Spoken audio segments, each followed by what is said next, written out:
Next, we are pleased to introduce Arne Frandsen, the chairman of Sedibelo Platinum Mines and managing director of the Pallinghurst Group. A lawyer by training, he began a career in investment banking before becoming one of the founders and then CEO of the Pallinghurst Group, raising and investing almost $2.5 billion of equity for natural resource projects in Europe. He is also chairman of Nouveau Monde Graphite and is on the board of directors of Nemanska Lithium. Arne will talk about how Sedibelo will supply the metals required for green hydrogen and fuel cells, as well as batteries, and also provide us with a brief insight into the company's innovative Kell process. Welcome everybody, and I believe that we have the privilege of having people from pretty much every corner of the world onto this seminar. It's also a very interesting seminar, and I hope my participation here will find your interest too. At least the thing that we are going to talk about is extremely relevant, namely green beneficiation and the mining strategies that needs to be implemented in order to achieve that. So if you start off in looking at the traditional automotive market, as we all know, back in 1893 and 1894, petrol and diesel engines were created.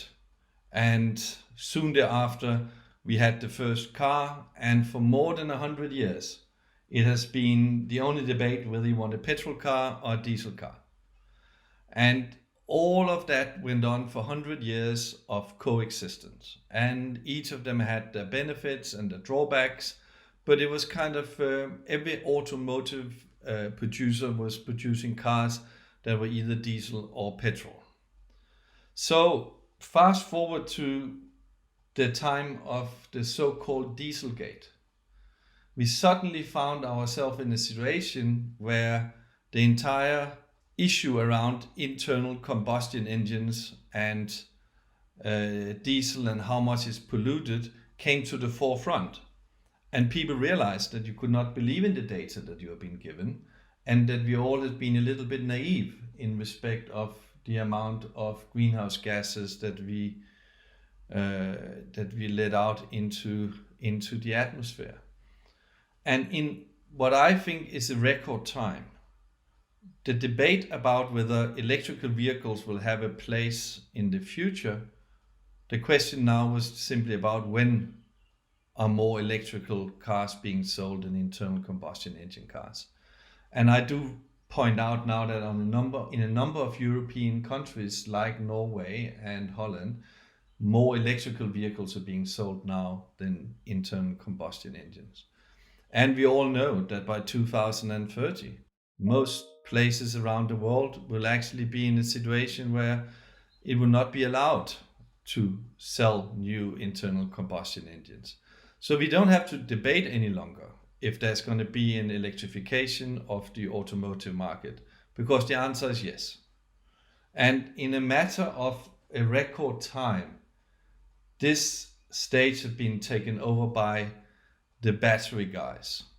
And we as Pallinghurst are investing both in batteries and fuel cells, PGMs. So we are kind of agnostic when it comes to who is going to win. But the real debate is it going to be about one party winning? Is this going to be like the videotape being taken out by the DVDs? Or is this going to be a coexistence where we, like the diesel and petrol side, will coexist and there will be horses for courses and we'll do both? Well, my view is that for that to happen, we in the fuel cell and hydrogen part of the economy will need to do much better. It has been an eye-opener to see how within 5 years, and we are invested in a number of the metals that are going into batteries and materials are going to batteries, how the automotive people and other end users basically said, we don't want a carbon footprint. We want sustainability, we want accountability, and we want to have material that kind of buys into and supports our vision of decarbonization. The great problem we have with fuel cells is obviously that green hydrogen is a little bit more complex and a little bit more expensive. And it's not like in the battery part of the arena, where nearly 100 gigafactories has been committed. More than $1 trillion will be spent in producing lithium-ion batteries. So it's that backdrop, and it's that kind of like head start that the battery industry has. But it doesn't mean that we, from the fuel cell side, cannot catch up. But we have a lot of things to do. First of all, we obviously need to have a green supply chain. And I will talk a little bit later about the Kell process and how we can lower our carbon footprint when it comes to our refining. So it is well known the benefits of each of them. This slide here is highlighting the differences. But I want to highlight the thing about batteries are becoming cheaper. We have seen a big development within that, and a lot of R&D is going into making it cheaper, and it also making the raw materials greener. We are producing graphite and are going to produce lithium coming out of Canada with a 0 carbon footprint, all hydroelectricity, all low uses of water, no sulfur into the air, all of these things. These are things that we, of course, did because they were right and they made financial sense, but it's also because that is simply our entry ticket to the ball. If you are not carbon neutral, if you are not low sulfur, and all of these things, you simply are not going to be invited to the decarbonization and electrification party. And we need to do a lot in respect of hydrogen and also in respect of PGMs. So again, I think this is kind of highlighting the future role. And I for one do not believe that this is a videotape versus DVD moment. I think that they're going to coexist. If you look at all of these big players from North America, Europe, Asia, China, it is clear that most of the big ones, big producers, are looking into fuel cells as well. However, don't underestimate the number of electrical vehicles that is being produced and how these gigafactories are going to produce all of this. Also remember, a country like Germany, 2 million charging points would have been rolled out at the end of next year. 2 million. So to play catch up with that, you have to do it in a way where you can produce and provide an alternative that is as green and has as little carbon footprint as the battery makers will be able to say they have. So back to the green credentials, back to the issue about hydrogen. The graph at the bottom is really scary, and it is simply not compatible with what is required if fuel cells will have to be sitting side by side with batteries. So we do need to have a real look at that. Obviously, a number of initiatives have come to light where we are creating green hydrogen through hydro, etc. But again, there's a long way, and obviously the transport and the rollout of distribution is not without its complications, both financially and from a safety point of view. However, I think this is something that we can solve, and it's something we will solve. There is, however, another issue, and that is how do we look at the carbon neutrality when it comes to the raw materials that are going into the fuel cells. We have created from Lifezone, Sedibelo, and the IDC in South Africa, we have produced an alternative to the smelting of PGM concentrates, and that's called the Kell technology. It's the brainchild of Keith Liddell and Mike Adams, and it is a technology which really have had 10 years of testing, pilot plants in Australia, and we have tested it on pretty much every type of PGM material from any and everywhere in the world. The benefit it has is quite significant.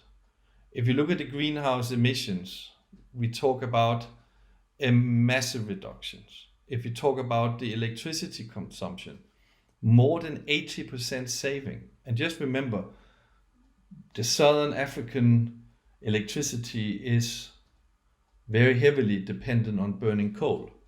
So the carbon footprint of our platinum is starting at a disadvantage. What we can do with Kell or any other technology that can find an alternative to our smelters is that we can lower that carbon footprint. We also don't put sulfur into the air. That is becoming an ever more important thing when it comes to acid rain. And lastly, when it comes to waste, it can be dry stacked, and the capex and opex, etc., are significantly lower. It is easily scalable, and it is really an industry that, or an area where we believe the changing to use of Kell will make PGMs much greener, as you can see from here, and it is cheaper, but it is also modular, so it's easier to roll out. We are obviously up against big smelters where billions of dollars have been already invested and are currently working. But I just don't think that we can see fuel cells having a chance of competing with batteries unless we, as producers of PGMs, are doing our parts to make a greener product. We will simply not be invited to the party unless we fix this. Here is a little bit what we are doing in putting the Kell plant up next to our concentrator, and it will actually produce metal in whatever form and sponge or whatever that would come out at the end directly. It's also producing local beneficiation. So you will actually produce something that is much lighter that you have to transport around versus the concentrate. So all in all, this is a very exciting technology that we have introduced. I don't say it's the only technology, but I think that we as an industry, we need to look at this and we need to take it very seriously, because we might miss an opportunity if we don't get a greener PGM product in the hands of the fuel cell makers. We might just hinder fuel cell in coming up and coexisting with batteries. So we are starting from the pit lane where the battery guys are the starting grid, and billions and trillions will have been invested into this. And I don't think it's going to be easy, but it's for sure going to be impossible unless we can produce green hydrogen and unless we can produce green PGMs. Right now, there isn't a premium to be paid for low carbon footprint PGMs. However, if I was a betting man, my money will be on that in the future. It might be the entry ticket, as I said, to the ball, but it will for sure attract a premium price. So it is in all of us producers and users' interest in developing this in as green a manner and as quickly as possible. Thank you. Thank you very much indeed for a fascinating presentation, as always. Very, very important presentation, I think, in terms of the PGM agenda, particularly when one looks towards the economic outcomes, particularly for green hydrogen and the hydrogen economy as it unfolds. Could you just give us an indication of what the progress is at Sedibelo Mines? Sure. And give us an update of, when it's the Kell process will be delivering PGMs to the market. And do you think that actually to get this premium you spoke of, you are going to limit the output just to fuel cell manufacturers, or will you, decide to open up the placement of your metal to a wider community of customers? Stephen, that's a very good question. I mean, I think first of all, if we take it from the back, I believe that there will be a premium. There will be a premium if you can deliver a green product. As I said to you, we have invested in a number of assets in the battery chain, and we are talking to the Teslas, we are talking to the BMWs, we are talking to all the majors, Volkswagen, etc. And it's simply not a question about them saying, okay, let's take a half green product. They are not interested. If you're not there at the party, and we can sit and be grumpy and we can say it's unfair and all of that. Reality is the guys that are producing battery materials are way ahead. $1 trillion has been invested. In Europe, in North America, being built. So it's all there. And we are trying to play catch up right now. And the best cure for a lack of material is typically price. So yes, will we open it up to others? Yes. We will put it in the shop window, and the one that will pay the highest price will get it. And in my mind, it is not about, I mean, we want to be inclusive. It's not about Sedibelo only. I mean, there's a great partnership between Keith Liddell at Lightstone and Sedibelo and the IDC. The IDC, the government has been supportive of this. They know the importance. You know how much they can save in building power stations in South Africa if the smelters was not producing, but we actually had a Kell technology saving 80% of the electricity. If we made that as an industry, I think that we suddenly would be in the front of the class. We will not be sitting in the back and saying, sorry, but we are polluting the air with sulfur and greenhouse gases. Thank you. At Sedibelo, we have been going through the permafrost of 10 years.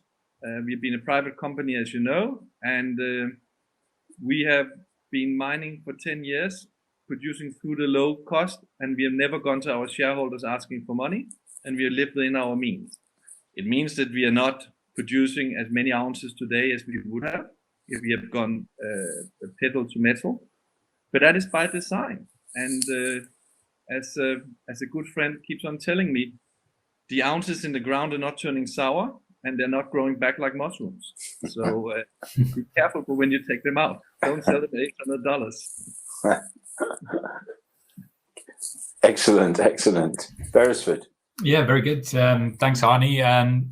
Just to give us a better idea about the Kell process. I mean, how long does it actually take for the Kell process to recover the metals from the beginning, and then just thinking about the hydrogen economy and fuel cells, is iridium and ruthenium a sort of integral part of that as well? What are the recoveries like of those minor metals, which are so important to fuel cells? Well, first of all, the recovery in general for all PGMs are higher than what it is in the conventional smelting, higher. So we get the benefit of getting more. Also, I mean, some of us that are in batteries appreciate the value of cobalt. And there is cobalt in the PGM concentrate, but the smelters are burning it.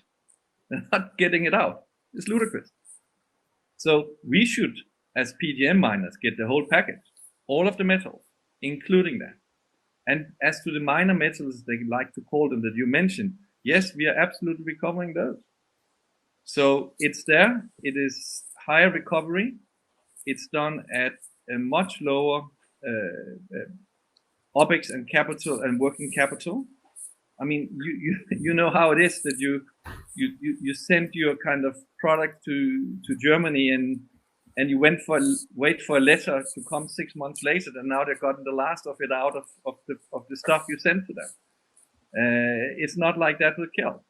We get it out much quicker. So from a working capital point of view, it's also better. And the kind of powder or sponge that comes out at the end can go right into fuel cell. Thanks. How scalable is the Kell process, Arne? Well, Stephen, it's. I mean, I was born in the country where Lego was created, and this is like Lego. You can put them modular next to each other. It's not complicated. It's not that you're gonna go and say how big a mill are we gonna get and how big is this. What we are putting up now at Sedibelo, we have already planned for. You can build one next to it and next to it. So it is easy to scale, and and it also significantly lower in capex. So it kind of have a lot of attributes compared to conventional smelting. And again, these are attributes beyond the fact that, in my view, we will not be invited to the board unless we clean up our act. Understood. Okay, so we've got a few questions that are rolling in now. If I could take you to one of them, how would you contrast the Kell process against nickel high pressure acid leach, which has been commercialized sort of 2 decades ago and had some problems, and still, hasn't been able to iron out all the wrinkles all over the world with respect to HPAL? How does it compare? Well, I think this is very different. I mean, obviously, Lifezone have been very clever around what they have done, and they have the IP, so I have to be careful how much I say around it.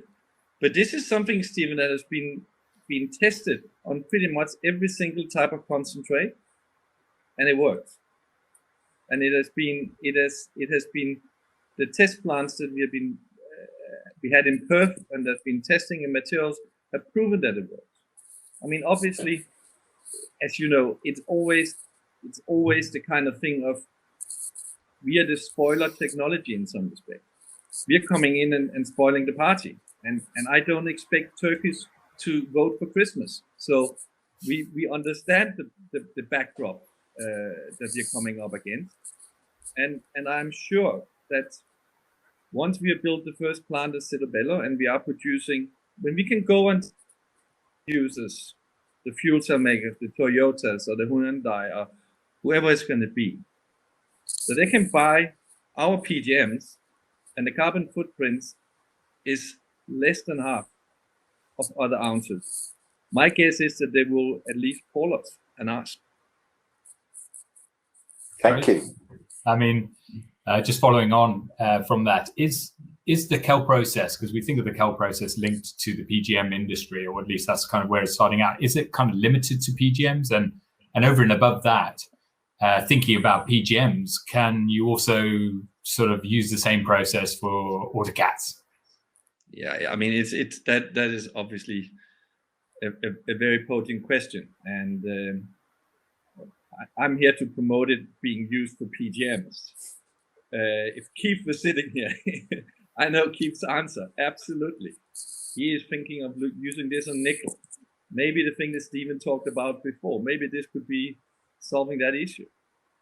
And the clever thing is that it's not that we are doing something that hasn't been done before.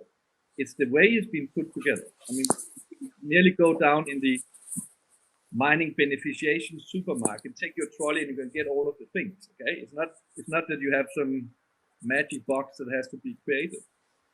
So it's eminently doable, has lower capex, lower opex. It doesn't take more than 18 months to build, so we can change it. And in my mind, why would the South African government, through the IDC, own a third in this, been backing this since 2012? Because it, from a more macroeconomic point of view, is actually quite an important investment. Thank you. I've got a question from one of our clients in Russia. It's really that, just to confirm that this is being applied at the moment and being proven to raw mineral concentrates, primary source. They just like some clarification on that. And similarly, have you tried it out on spent autocats? And how successful has that been for our Russian friends? Yes. I have a good guess about who your Russian friends is, so very welcome to you. And yes, the answer is absolutely. It can also be rolled out and used very well in Russia too. When it comes to the recycling, this is the beauty of this. I mean, you can feed. There was the conversation before when we talked about recycling. And the importance of that, and absolutely, kelp can be used for the recycling part of this as well. Thank you. Okay, just Got another question, not from Russia this time. This one's from London. How about copper and nickel? Current technology means that they can cover these metals via base metal refineries. What testing work has been done there? That is a very interesting question. You saw in my presentation I had live zone Kell technology there, and I would when it comes to technical questions like that, I prefer, instead of me winging it, that you talk directly to the team there. So please do that. But a lot of work has gone into it, as I mentioned before, on the nickel side, both primary and as a secondary part. This has a real role to play. Okay, great, thank you. Now I just got perhaps a last question here. How you mentioned that the PGMs, and most people think of platinum, palladium, and rhodium, but very key hydrogen metals are ruthenium and iridium. Indeed. So compared to current conventional technology using smelting techniques, Pearson smelters, etc. Yes. How does the recoveries compare with that? And then the last part of the question is, when can we expect our first ounce, okay, from Sedibelo? Which month, which day, which week? At 12 o'clock, Stephen. Listen, that's the question I have. I put the helmet I have in my background, I put that on, and I go and ask that question. The answer is it will take 18 months to do it. We are on the way to doing it now. We have, as you saw on the picture, it is happening. The tanks are rolling. So as to your first part of the question, as to the so-called minor metals, the recovery is about 5 to 6% higher than through smelting, and they do indeed, we do recover them. So they will be there. There will be red ribbon around them. They will be in the window, and they will be there for the fuel cell producers. Great. Well, thank you very much. Well, that brings us to the end of this lecture, and we're going to be moving on to our next speaker shortly. But I just wanted to extend a very sincere and warm thanks to you. It's a great pity we can't stand in the Burden hand and have a pint this evening. But Arne, to you and your team, I really appreciate the time and effort that you've made in presenting this. So thank you. Stephen, it's always a pleasure. It's great to see you. Could I now hand back to Green TV Technology? Thank you.